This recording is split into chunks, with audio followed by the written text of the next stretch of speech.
The Obama administration today has announced change in the nation's policies on illegal immigration. He has announced today that he is giving amnesty to about 800,000 illegal immigrants. Now, notice I didn't say that he would push for a change in the nation's policies.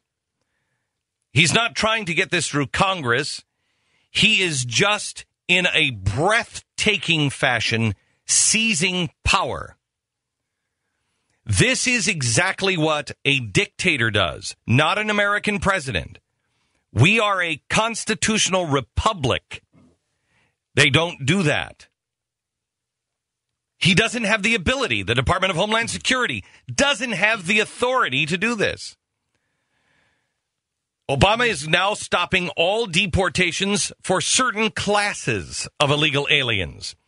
Essentially, he is going to put in place the DREAM Act without dealing with the hassles of debating it, voting it, discussing it, even writing an executive order. He's just doing it.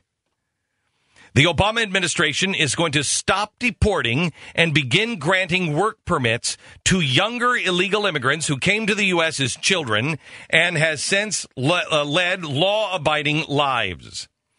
Under the administration's plan, illegal immigrants will be immune from deportation if they were brought to the United States before they turn 16 and are younger than 30.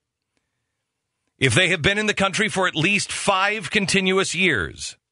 Now, wait a minute.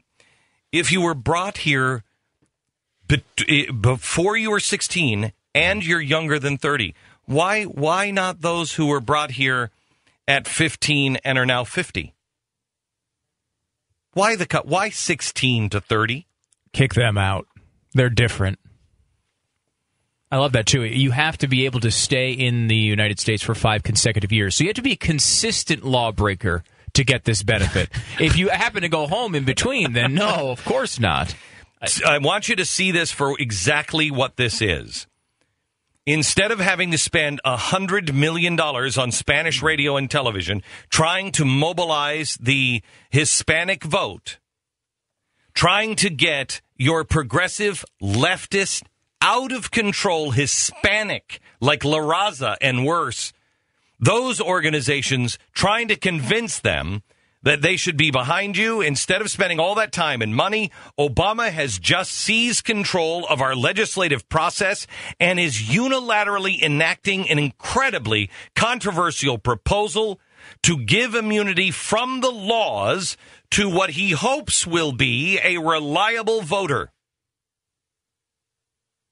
This is pandering on a scale this country has never seen before, and this is a dictatorship. When a president can say, I'm not going through Congress, I'm not doing anything else, I'm just going to take control and change the laws of the nation, that is fascism. That is a dictatorship. Make no mistake, what we said would happen 3 years ago has just happened today. We said, Congress, you better be careful because you are being made irrelevant.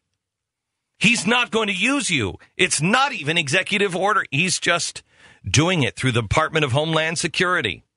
Meanwhile, the Janet Napolitano is telling us that the border is now better than it's ever been. That is an out-and-out outrageous lie.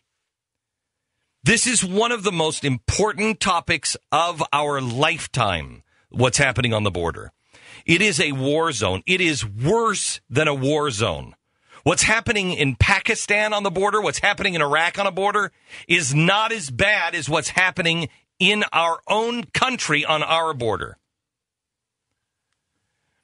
We lay this out in cowards, and the cowards in Congress won't deal with it. The cowards in the media won't deal with it. The cowards in the Oval Office won't deal with it. President Barack Obama is a coward. He knows he can't make the case. He knows you'll never go for it. And so he just takes it. It's one thing to say that that's a mark of a courageous man, just moving forward, not when you have all of the power. not when it's a move to give you even more power. It's the act of a coward. Based on every crazy thing like news reports and word of border guards, words of eyewitnesses, what's happening on the border is out of control.